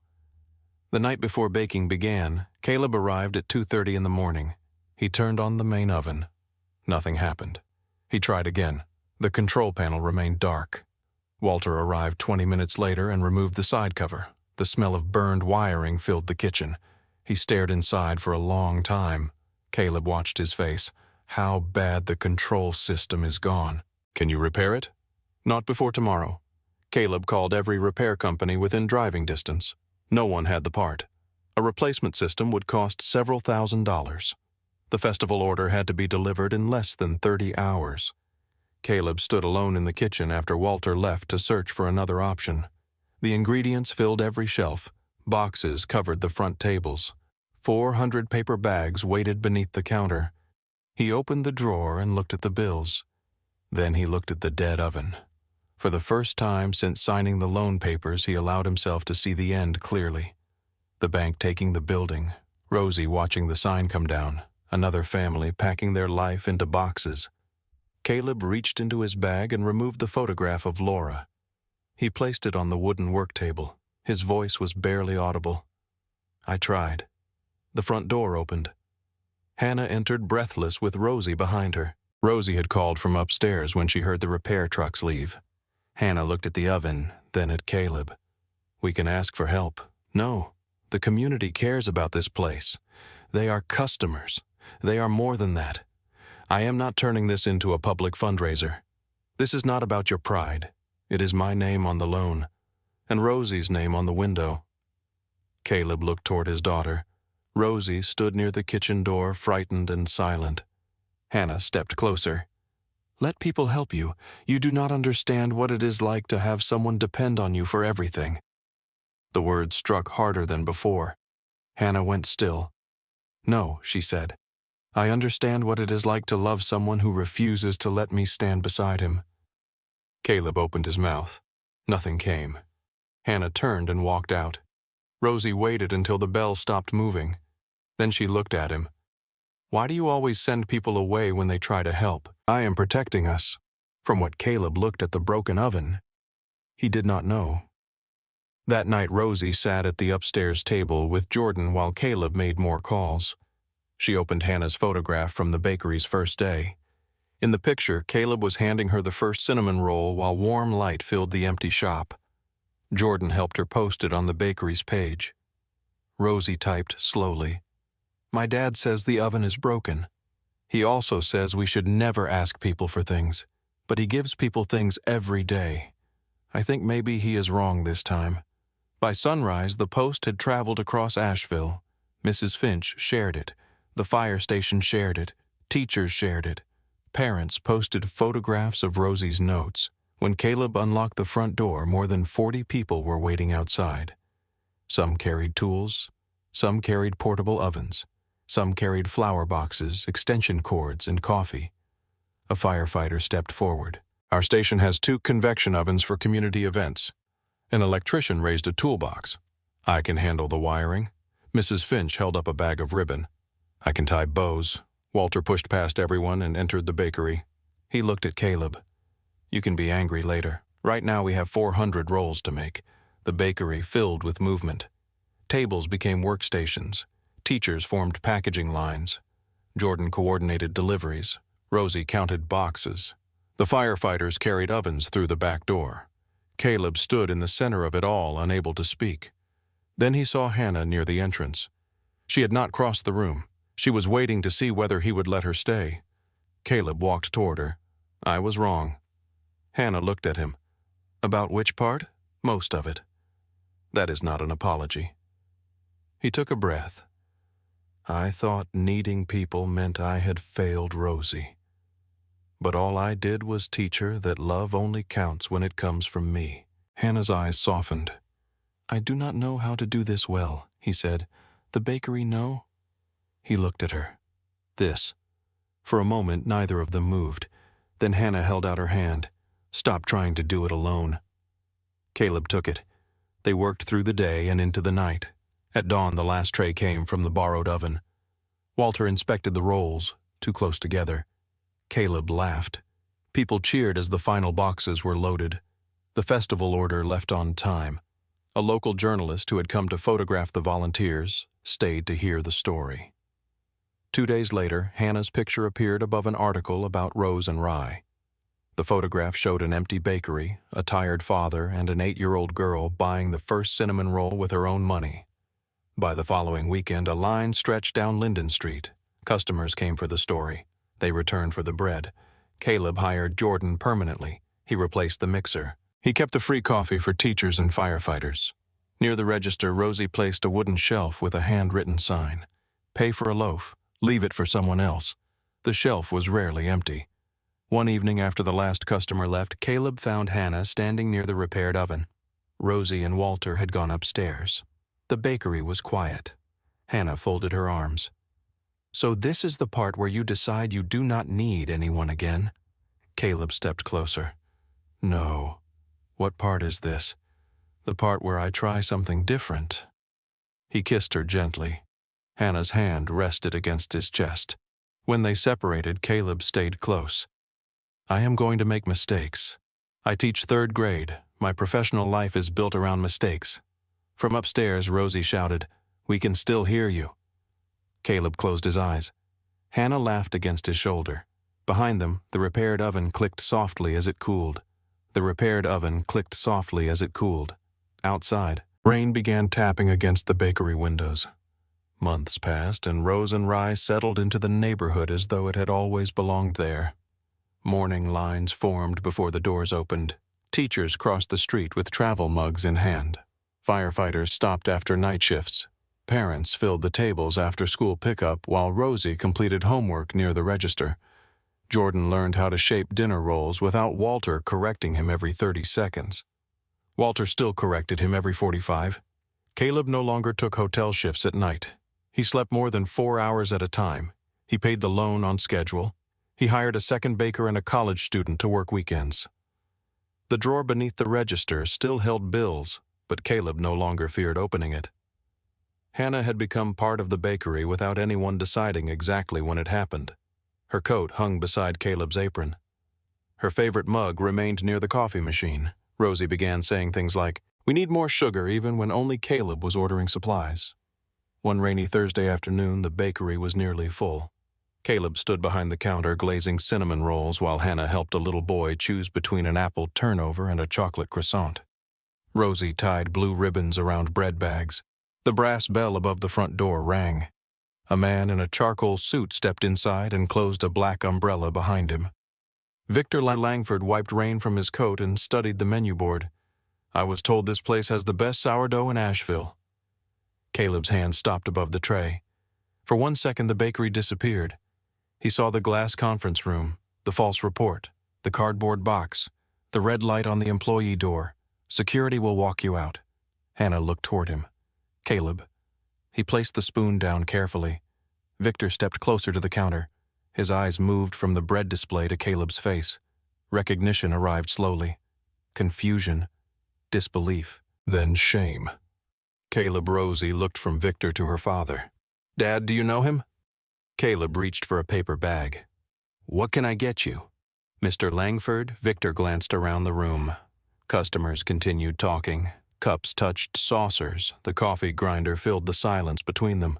"I did not know this was yours." Caleb folded the top of the empty bag. "There was a lot you did not know." Victor lowered his eyes. Hannah stepped behind the counter. She stood near Caleb without touching him. Rosie watched Victor more carefully now. "Is he from the company?" Caleb looked at her. He did not answer. He did not need to. Victor heard the question. His posture changed. Some of the certainty left his shoulders. On the wall behind him hung the newspaper article about the Winter Festival. Beside it were photographs of the bakery's first year. Rosie holding the first receipt. Walter repairing the old oven. Jordan carrying flour. Hannah laughing with paint in her hair. A crowded room filled with neighbors who had shown up before sunrise to keep the bakery alive. Victor stared at the photographs. Then he looked back at Caleb. "Could we talk?" Caleb glanced at the line of customers. Not yet. He took a loaf of sourdough from the shelf and placed it in the paper bag. Victor reached for his wallet. Caleb named the price. Victor paid. Caleb handed him the loaf. "Sit down. You can wait like everyone else." Victor carried the bread to a corner table. 14 months earlier, he had made Caleb leave a building in front of hundreds of employees. Now he sat alone while Caleb decided whether he deserved a conversation. Caleb returned to the counter. His hands moved through familiar tasks, pouring coffee, wrapping bread, wiping the work surface. Still, he felt Victor's presence in every corner of the room. Hannah spoke quietly while entering an order. "You do not have to talk to him." "I know. You also do not have to pretend this does not affect you." Caleb looked toward Rosie. "She is watching. She has always been watching." He nodded. The last customer left shortly after 6. Jordan carried the final tray into the kitchen. Walter went upstairs with Rosie after announcing that adult conversations ruined his appetite. Hannah cleared the nearest tables. Caleb turned the sign to closed and locked the door. Victor stood. The untouched loaf remained in front of him. Caleb walked over and sat across from him. Hannah stayed near the counter close enough to be present far enough to give them privacy. Victor placed both hands on the table. "I have rehearsed this conversation several times." Caleb leaned back. "That sounds efficient." Victor accepted the remark. He reached for his briefcase and removed a thick folder. Derek Sloan falsified the rollout records. Caleb did not move. Victor opened the folder. "He removed your warnings from the final report. He redirected internal messages and copied your approval signature from an earlier document. I told you that in the conference room." "I know. You told me I was desperate." Victor looked down. "Yes." Rain moved in slow streams across the front window. Victor continued. "Melissa Kane preserved copies of the original files. She came forward during an internal audit. Caleb's eyes narrowed. When, 6 months ago? The answer remained between them. Caleb stared at Victor. 6 months. Victor nodded. You knew for 6 months. The board opened an investigation. Legal counsel advised us not to contact anyone until it was complete. You are the chief executive, yes. You could have called me, yes, but you did not. Victor's hands tightened slightly. No. Caleb looked toward the kitchen door. He imagined the apartment above the laundromat. Rosie peeling stars from her old ceiling. The stack of rejection letters. The night he stood beside a dead oven and told Laura's photograph that he had tried. Why Victor took the breath. Because calling you meant admitting what I had done. Caleb's face remained still. Victor spoke more quietly. I wanted the investigation to give me another answer. I wanted it to show that Derek acted alone, that there was no reasonable way I could have known. But there was. Yes. The reports were there. Yes. I was sitting in front of you. Victor looked at him. Yes. Caleb's voice lowered. You did not fire me because the truth was unclear. You fired me because blaming me was convenient. Victor did not defend himself. That is true. Caleb pushed the folder away. Did the board clear my mortgage? Victor flinched. Did the investigation give Rosie back the bedroom she lost? I know an apology cannot repair that. No. You know it cannot repair it because that makes the apology easier. Hannah stopped wiping the counter. Victor looked toward her, then back at Caleb. I am not asking you to forget the consequences. What are you asking? Victor reached into the folder and removed another document. A contract. Langford Foods is in trouble. Caleb almost smiled. You came here because the company is in trouble. I came because I owe you the truth. And because you need something. Victor paused. Yes. He explained that 3 senior managers had resigned. Warehouse morale had collapsed. 2 major clients had ended their contracts. Employee turnover had nearly doubled. Derek had been dismissed and was facing legal action. The board wanted Caleb to return as chief operating officer. Victor placed the contract in front of him. The salary was more than Caleb had ever earned. The signing bonus alone could erase the bakery's debt. There was compensation for lost wages, full benefits, a retirement package, and a college fund for Rosie. Caleb read every page. Victor watched him. You would have authority to rebuild the operations division, authority from whom the board, and you, Victor, met his eyes. You would report directly to me, but your decisions would be protected under the agreement. Caleb looked at the number on the first page again. The bakery was doing well, but success did not remove risk. 1 failed oven had nearly ended everything. 1 bad season could still hurt them. The contract promised a house with a yard, better insurance, college tuition, a future where Rosie did not have to see him count bills after midnight. Victor said, This is not charity. I did not think it was. You were the best operator we had. Caleb closed the contract. You knew that before you fired me. Victor had no answer. Caleb stood. I need time. Victor rose as well. Of course. Caleb looked at the untouched loaf. You should take that with you. Victor picked it up. At the door he stopped. I am sorry, Caleb. Caleb unlocked the door. I heard you. Victor stepped into the rain. Caleb watched him cross the street and enter a waiting car. When he turned around, Hannah was still beside the counter. She did not ask what he intended to do. She only said Rosie is pretending not to listen from the top of the stairs. A floorboard creaked above them. Caleb looked up. Come down, Rosie. She appeared slowly wearing pajamas beneath one of Hannah's old sweaters. Walter stood behind her. I told her this was none of her business, he said. Rosie frowned. No, you did not. Walter shrugged. I considered it. Rosie came downstairs and looked at the contract. Does he want you to go back? Yes. To the building? Yes. She climbed onto a chair. Are we losing the bakery? No. Then why do you look like we are? Caleb sat across from her. The job would pay a lot of money. How much enough? That is not a number. Walter nodded approvingly. Caleb ignored him. It would make things easier. Rosie touched the edge of the contract. Would you be happy there? It would make us safe. That was not my question. Caleb looked at her. The words sounded like Hannah, like Laura, like every person who had tried to speak past his fear. I do not know, he said. Rosie nodded as though that was the first useful answer he had given. That night after Rosie went to bed, Caleb sat alone at the wooden work table. He opened the contract again. The bakery was silent except for the refrigeration unit and the rain against the windows. He calculated the signing bonus. He calculated the remaining loan. He calculated what college might cost by the time Rosie turned 18.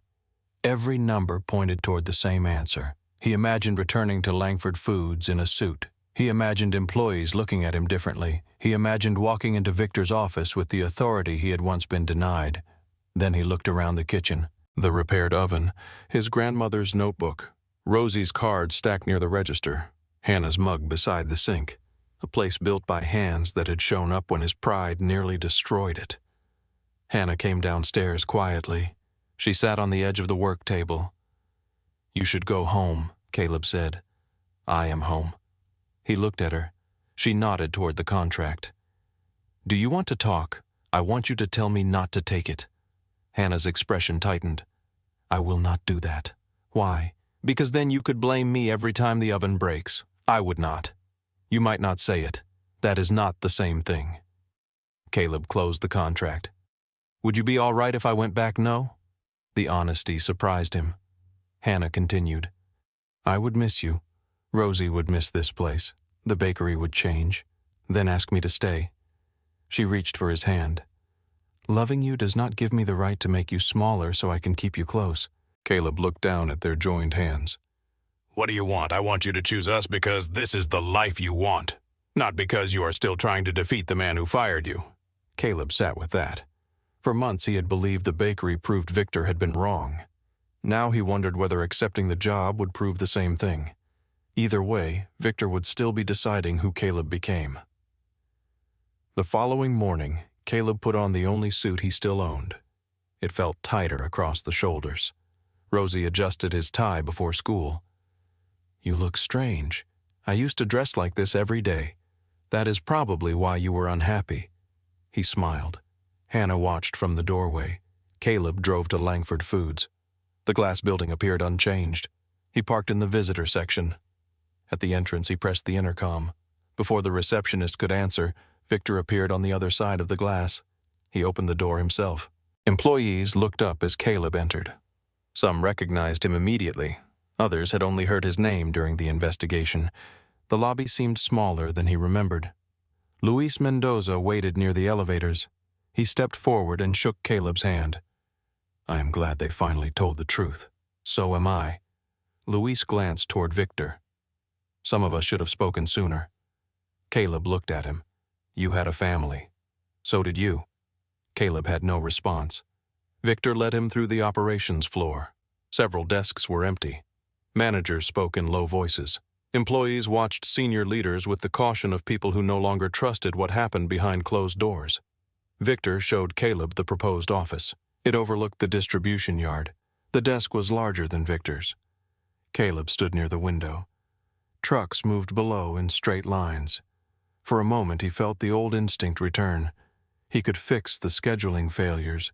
He could rebuild the warehouse teams. He could create the systems he had once fought for.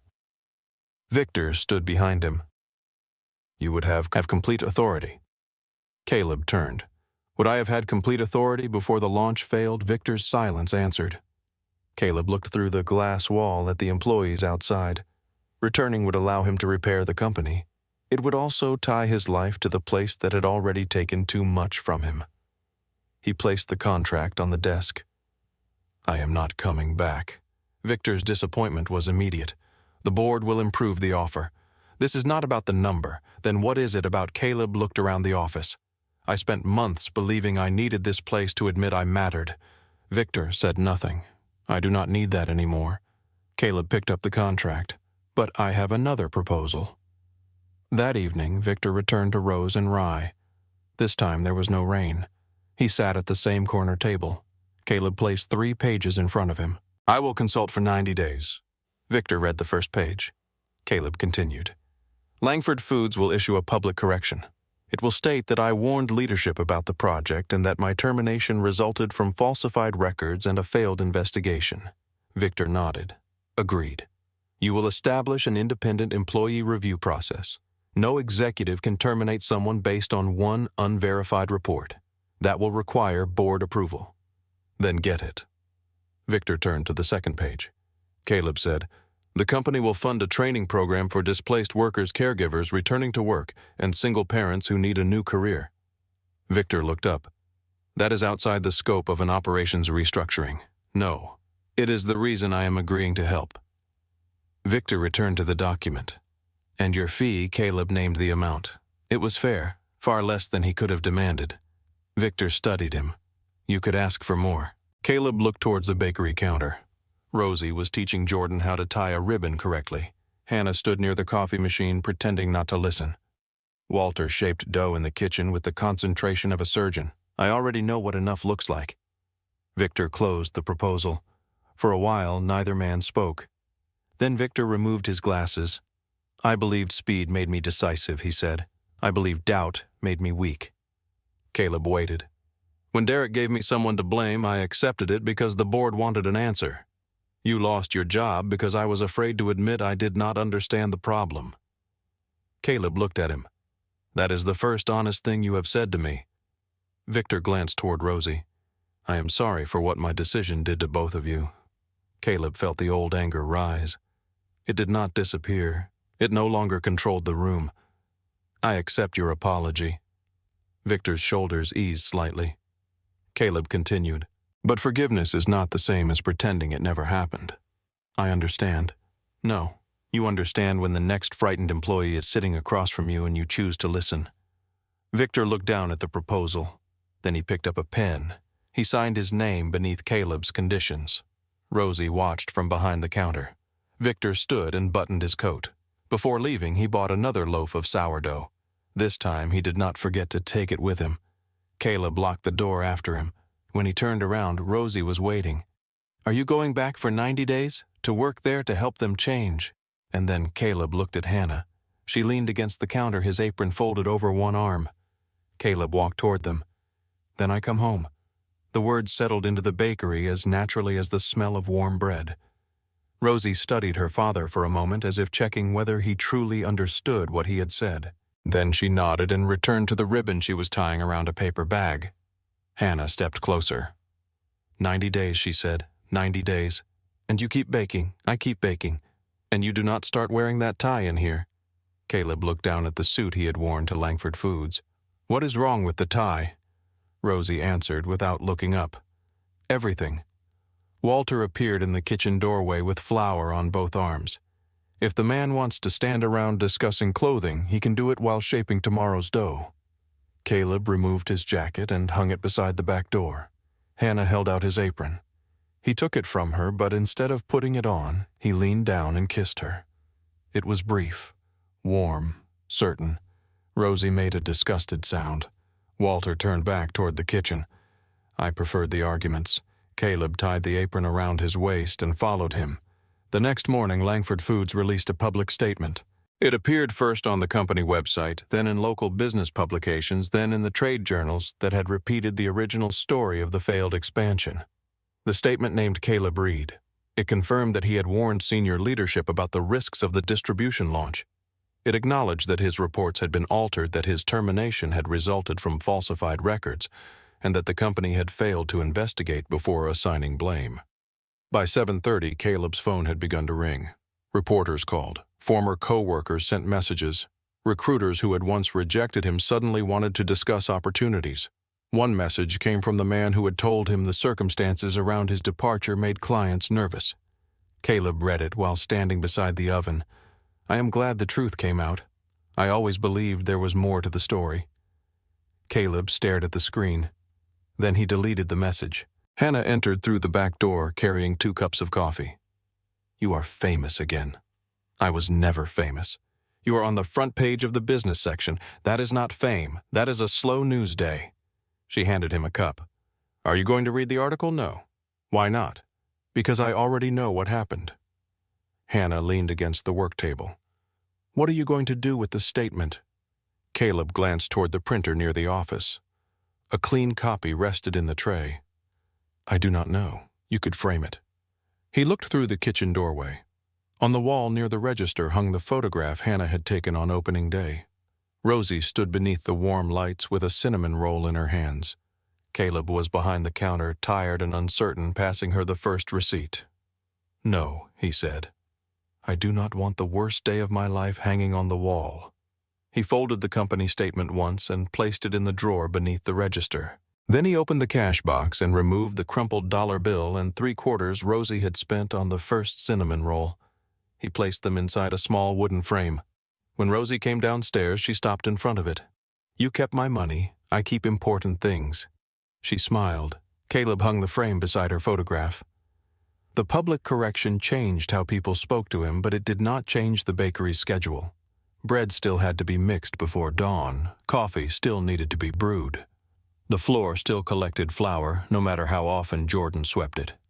For the next 90 days, Caleb divided his time between Rose and Rye and Langford Foods.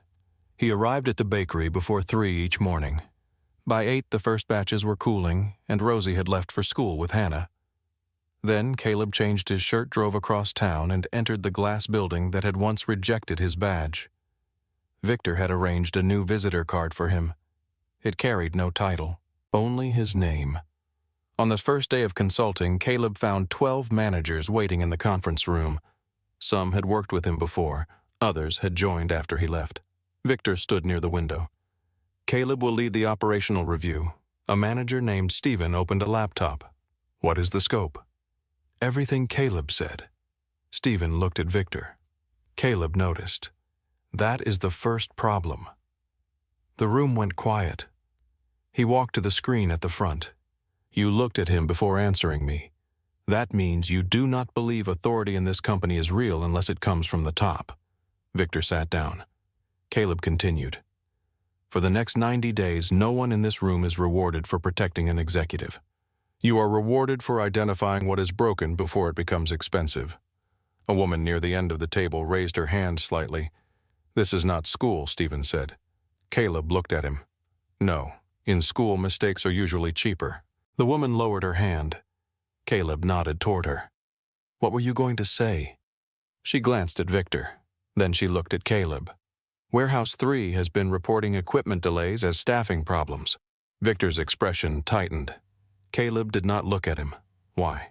"Because the equipment replacement was denied last quarter." "Who denied it?" The woman swallowed. "I did," Victor said. The room turned toward him. For a moment, the old version of Victor appeared in his posture. His shoulders stiffened. His jaw set. Then he opened his notebook.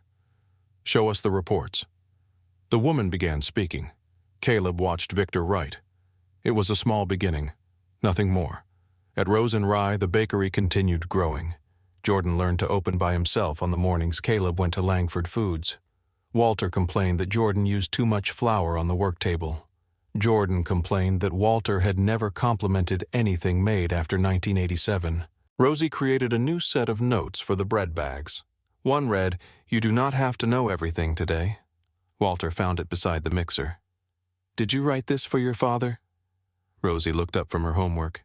"Maybe. He needs one for every hour." Caleb heard them from the kitchen. "I can still hear you." "That is unfortunate," Walter said. Hannah began staying later at the bakery. Sometimes she graded papers at the corner table while Caleb completed company reports. Sometimes neither of them spoke for an hour. The silence between them no longer felt guarded. It felt shared. One night, Caleb closed his laptop and rubbed his eyes. Hannah looked up from a stack of spelling tests. "What time is it? Too late for both of us?" He looked toward the stairs. "Rosie asleep since 9. And Walter. He said he was going home, but I think he is watching baseball in the office." From the back room, Walter shouted, "I am checking inventory." Hannah smiled. Caleb stood and walked to the front window. Across the street, the school was dark. Rain had left the pavement shining beneath the streetlights. Hannah joined him. "You miss it?" she asked. "Langford, the kind of work." Caleb thought about the question. Some of it. Which part problems with clear answers? She leaned her shoulder against his. "People are rarely clear. That has been my experience. Do you miss the office? No, the salary." He smiled. "Sometimes." She nodded. "Honest." Caleb looked at her reflection in the glass. I used to think providing meant making sure nothing could reach Rosie, and now I think she needs to see me survive things. Hannah was quiet. Caleb continued. I spent years trying to make her life feel normal after Laura died. Same school, same routines, same bedtime, same pancakes on Saturdays. You gave her stability. I also made change feel dangerous. Hannah turned toward him. She is not afraid of change. She kept broken stars from an old ceiling. She also named a bakery before you owned it. Caleb laughed softly. Hannah touched his hand. You did not teach her fear. What did I teach her to stay? He looked at her. She held his gaze. The office door opened. Walter emerged, carrying an inventory sheet. You are out of butter. Caleb looked at the clock. It is midnight. You will still be out of butter in the morning. Walter placed the paper on the counter and left. Hannah watched him go. He was listening. He always listens. He pretends not to care. He has spent years practicing. The independent review process at Langford Foods began taking shape during the second month. Caleb insisted that employees facing disciplinary action be allowed to see the evidence against them. He required written responses from managers. He established a review panel that included someone outside the employee's reporting line. Victor resisted only once. They were standing in his office after a meeting when he closed the policy document. This will slow decisions. Yes, some decisions need speed, then make them quickly after you know what happened. Victor walked toward the window. The board thinks the process is too protective. Of employees of everyone. Caleb placed the document on Victor's desk. That is what process is supposed to do. Victor looked at him. You never doubted yourself every day. You did not show it. That was part of the problem. Victor sat down. The room was quiet. Caleb noticed the old false rollout report on a shelf behind Victor's desk. It had been placed inside a clear evidence folder. Why do you keep that? Victor followed his gaze. To remember. Caleb said nothing. Victor leaned back. My father built this company with 3 trucks. He believed hesitation was weakness. If a driver complained, he replaced him. If a manager questioned him, he promoted someone else, and you wanted his approval. Victor looked at Caleb. He died before I became chief executive, so you kept trying to earn it. Victor's expression hardened for a second, then it softened, perhaps. Caleb picked up the policy document. My daughter spent her savings on a cinnamon roll because she thought I needed a first customer. Victor listened. She was 8 years old, and she understood something I did not. People do not become stronger because no one questions them. Caleb placed the document back on the desk. They become stronger because the right people do. Victor signed the policy.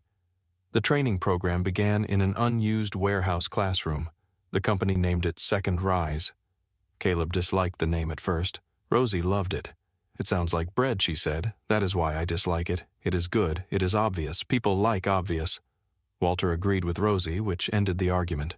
The first group included 14 people. A mother returning to work after caring for her disabled son, a warehouse driver recovering from an injury, a former restaurant manager whose business had closed, a widowed father named Ben Carter who had been unemployed for 7 months. Ben brought his 6-year-old son Eli to the orientation because his childcare arrangement had fallen through. He apologized 3 times before sitting down. Caleb recognized the way Ben kept one hand on the boy's shoulder, protective, embarrassed, ready to leave before anyone could ask him to. There is a table near the window, Caleb said. Rosie left coloring supplies. Ben looked surprised. You allow children, we allow people. Victor stood near the back of the room. He watched Caleb help Eli find the crayons. For the first several weeks, participants rotated between business classes, warehouse training interviews, and practical work at local companies. Rose and Rye hosted the bakery apprentices. Walter taught them to shape dough. He rejected the word instructor. I am a baker standing near people who keep making mistakes. Hannah helped participants prepare resumes after school. Jordan taught them the register system and enjoyed correcting adults. Caleb taught inventory planning, scheduling, and cost control. During one session, Ben remained after everyone else had left. Caleb was erasing the whiteboard when Ben approached. I do not think I am right for this, for baking for any of it. Caleb put down the eraser. Why, I have applied everywhere. I get interviews, then they ask about the gap. What do you say that my wife died and I had to take care of Eli? Caleb looked toward the front room. Eli sat with Rosie, drawing a bakery that appeared to have 6 chimneys. And what do they hear? That I might choose my son over a shift. Would you? Ben did not hesitate. Yes. Caleb nodded. Good. Ben frowned. That does not help me get hired. No, but it tells me you are honest. Caleb pulled an apron from a hook. Come in tomorrow at 4. Ben looked at the clock. In the afternoon, Caleb smiled. You are definitely new. Ben began working 2 mornings a week. He moved carefully, asked too many questions, and apologized whenever he made a mistake. Walter corrected him without mercy. On Ben's 3rd morning, he burned a tray of rolls. He stood in front of the oven staring at the blackened tops. I am sorry. Walter removed the tray. Why I ruined them. You think you are the first man to burn bread? No. Then your failure lacks originality. Ben looked confused. Walter placed a new tray in his hands. Again. From the doorway, Caleb watched Ben return to the work table. He remembered the first collapsed loaf, the burned dough on the curb, Rosie saying it tasted better in the middle. He turned away before anyone noticed him smiling. The 90-day consulting period ended on a clear morning in early spring. Caleb arrived at Langford Foods carrying his final report. The conference room was full. Warehouse managers sat beside executives. Junior analysts had been invited. Melissa Kane sat near the front. It was the first time Caleb had seen her since the night she came to his office holding the file. She approached him before the meeting. I should have spoken sooner. Caleb looked at her. You spoke when you were ready. You lost everything because I was afraid. No. She lowered her eyes. Derek changed the records. Victor made the decision. I stayed silent. You had children. So did you. The same words Luis had spoken. Caleb understood that guilt did not disappear when someone explained it. He also understood that punishing Melissa would not return the months she had lost to fear. You preserved the files, he said. I almost deleted them, but you did not. She looked at him. I am sorry. Caleb nodded. I know. Inside the meeting, Victor stood at the head of the table. He did not give a speech. He presented the results. Equipment failures were now reported separately from staffing delays. Employee turnover had begun to fall. 2 former clients had agreed to return. The independent review panel had overturned 3 disciplinary actions based on incomplete evidence. The board had approved permanent funding for Second Rise. Then Victor turned toward Caleb. The company would like you to remain as a permanent advisor. Caleb looked around the room. He saw Luis, Melissa, managers who once avoided his eyes, employees who had never known the man he was before the bakery. Thank you, Caleb said. But no. Victor nodded. This time disappointment did not turn into pressure. Caleb handed him the final report. You know what to do. Victor accepted it. I know where to begin. Caleb left the building through the front doors. He did not use a visitor badge. Victor held the door open. Outside, the sky stretched clear above the distribution yard. Caleb loosened his tie as he crossed the parking lot. Then he removed it completely and placed it in his jacket pocket. At Rose and Rye, the lunch rush had ended. Hannah stood behind the counter beside Rosie. They were both looking toward the door when Caleb entered. Rosie ran to him. Are you done? I am done. For real. For real. She hugged him. Hannah remained behind the counter. Caleb looked at her over Rosie's head. I came home. I see that. He walked toward her. She handed him an apron. You are late. For what? The afternoon dough. He tied the apron around his waist. Walter shouted from the kitchen. And we are still out of butter. Caleb laughed and went to work. Several weeks later, Caleb found Hannah alone in the school courtyard after a family reading night. String lights hung between 2 trees. The bakery windows glowed across the street. Hannah was gathering abandoned paper cups from the benches. Caleb took the cups from her hands. You do not work here after 8. I am a teacher. We work everywhere. They walked toward the center of the courtyard. Rosie was inside the bakery with Walter and Jordan. Walter had complained loudly when Caleb asked him to watch her, then made hot chocolate before Caleb finished the sentence. Hannah looked toward the bakery. Rosie told me Second Rise is keeping the name. She won. She usually does. Caleb reached into his pocket. Hannah noticed. What are you doing? He held out a small brass key. She stared at it. What is that? The back door? To the bakery. Yes. Hannah took the key but did not close her fingers around it. "Is this your way of asking me to move in? It is my way of asking you to stop knocking." She looked at him. "That is deeply unromantic. I also made pie. What kind, apple?" "Better." She turned the key over in her hand. Caleb took a breath. "I spent years believing love meant making sure no one ever had to carry anything with me."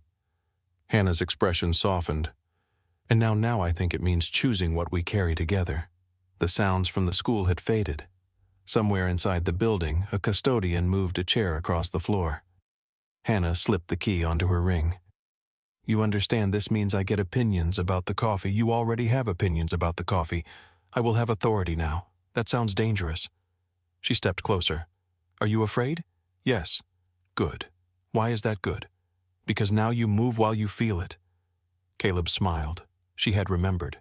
He placed one hand against her cheek and kissed her beneath the lights. Across the street, the bakery door opened. Rosie shouted, "The pie is getting cold." Walter's voice followed. "The pie is not cold. It could get cold. Everything could get cold." Hannah laughed. Caleb rested his forehead against hers. "We should go, probably." They stayed for another moment. At the end of spring, Rosie's class held a family night. Parents sat in small chairs beneath paper stars suspended from the classroom ceiling. Student essays covered the walls. Caleb and Hannah sat together in the second row. Walter occupied a chair near the aisle and complained that elementary furniture was designed by enemies of the spine. Jordan sat beside him. Victor entered quietly after the program had begun. He wore no suit, only a pale blue shirt with the sleeves rolled to his elbows. He chose a seat near the back. Rosie stood at the front of the classroom holding 3 pages. Hannah whispered, "She did not let me read this one." Caleb looked toward his daughter. Rosie cleared her throat. "My essay is called What Success Looks Like." Caleb shifted in his chair. Rosie began. "My dad used to work in a tall building where people thought important jobs happened. He wore a tie every day and looked at his phone during breakfast, even when he said he was not looking at it." Several parents laughed. Caleb leaned toward Hannah. "That feels unnecessary." "It is accurate." Rosie continued. "Then my dad stopped working there. We moved to an apartment where the pipes made noises at night. He told me they were singing, but they were not good singers." More laughter. Caleb looked down. Rosie's voice became softer. "My dad bought a bakery that had broken ovens and no cake. I named it because adults take too long to name things." Walter nodded as though this had been proven scientifically. "At first nobody came. I bought the first cinnamon roll because Dad looked sad. He kept my money, which I did not know until later." Rosie looked directly at him. Caleb raised both hands slightly. "It is framed," he whispered. Rosie returned to the page. "My dad says the bakery saved us. I think people saved the bakery, and then the bakery gave them a place to save each other." The classroom became quiet. Caleb felt Hannah's fingers close around his hand. Rosie continued. "I used to think being safe meant nothing bad could happen. Now I think being safe means having people who stay when bad things happen." Caleb lowered his head. He saw the empty bedroom, the stars in the plastic bag, the cardboard box on the passenger seat, the first morning inside a broken bakery. Hannah leaned against his shoulder. Rosie finished reading. The room applauded. Walter wiped one eye and immediately pretended to adjust his glasses. Jordan noticed. Walter looked at him. Say nothing. After the program, Victor approached Caleb near the classroom door. Rosie was showing Hannah a drawing pinned to the wall. Victor looked toward her. "She speaks well. She speaks often." Victor smiled. The expression still looked unfamiliar on him. Caleb noticed a dark stain near the cuff of Victor's shirt. "Coffee." Victor glanced down. "A new employee spilled it this morning." "What did you do?" I almost became angry. Almost. Victor looked toward the paper stars above the classroom. "Then I remembered the next frightened employee." Caleb nodded. Victor placed his hands in his pockets. "Second Rise begins its second group next month. I heard Ben is being hired full-time. He earned it." Victor looked at Caleb. "You built something remarkable." Caleb glanced toward Hannah and Rosie. "No," he said, "we did." Victor followed his gaze. This time he understood the difference. Summer arrived slowly in Asheville. The bakery windows stayed open in the mornings. The scent of bread moved down Linden Street before the city fully woke. Ben began opening with Caleb. Eli slept in the corner booth beside Rosie's old blanket until school camp began. Walter taught Ben to make dinner rolls and pretended not to notice when they came out correctly. Jordan saved enough money to buy new shoes, then kept wearing the old ones at work because he did not want flour on the new pair. Hannah moved several boxes into the apartment above the bakery. The first contained books. The second contained more books. The third also contained books. Caleb carried it up the stairs. "Do you own anything that is not made of paper coffee mugs?" "How many enough?" Rosie followed them, holding a small lamp. "Where is Hannah sleeping?" Caleb nearly missed a step. Hannah answered calmly, "In the room beside yours." "For how long?" Hannah looked at Caleb. He looked back. "As long as she wants," he said. Rosie considered that. "Good. Dad does not know how to braid hair. I know how. No, you know how to tie knots near my head." Hannah took the lamp from her. "We will work on it." That evening, after the boxes had been carried upstairs, Caleb stood in the bakery doorway. Hannah joined him. Rosie and Eli were drawing at a table. Ben cleaned the counter. Jordan stacked trays. Walter shaped dough in the kitchen. The room was noisy, crowded, alive. A man appeared at the entrance holding the hand of a young boy. Caleb recognized him from the second rise orientation. His name was Marcus Lane. He had missed the final week after his mother became ill. Marcus looked at the "Help Wanted" sign near the window. "Is the position still open?" Caleb stepped aside. "Come in." Marcus entered cautiously. "I do not have bakery experience," Walter called from the kitchen. Neither did he. Caleb smiled. Marcus looked toward the boy beside him. "I would need to bring Tyler some mornings." Rosie pushed a box of crayons across the table. "We allow people." Caleb looked at his daughter. She smiled without lifting her head. He turned back to Marcus. "Tomorrow at 4. In the afternoon." Caleb laughed. "You are definitely new." At sunset, the last customers left. Caleb wiped the counter while Rosie cleaned the final table. Hannah counted the register. Ben took Tyler and Eli upstairs to retrieve their jackets. Walter carried a tray into the kitchen. "These rolls are uneven." Jordan looked at them. "They look exactly the same. That is because you lack judgment." Victor passed the bakery window outside. He was walking alone, carrying no briefcase. He saw the lights, the crowded work table, and Caleb standing beside Hannah.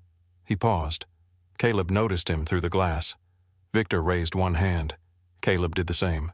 Victor continued down the street. Rosie came behind the counter and wrapped both arms around Caleb's waist. "Are you done working almost?" "You always say almost. This time I mean it." He turned the sign to closed. Rosie looked toward the framed first dollar. "Do you ever miss your old office?" Caleb rested one hand on her shoulder. "Sometimes." She looked surprised. He glanced around the bakery. Notes covered the community board. Photographs filled the wall. The old wooden table still carried scars beneath the flour. Hannah stood near the stairs holding 2 cups of coffee. "I miss who I thought I had to be," Caleb said. Rosie frowned slightly. "Is that the same thing?" "No." She accepted the answer. Caleb switched off the front lights. The kitchen remained warm behind them. Hannah reached for his hand. Together they climbed the stairs. Below them, beneath a clean cloth on the old wooden table, the final batch of bread continued to rise.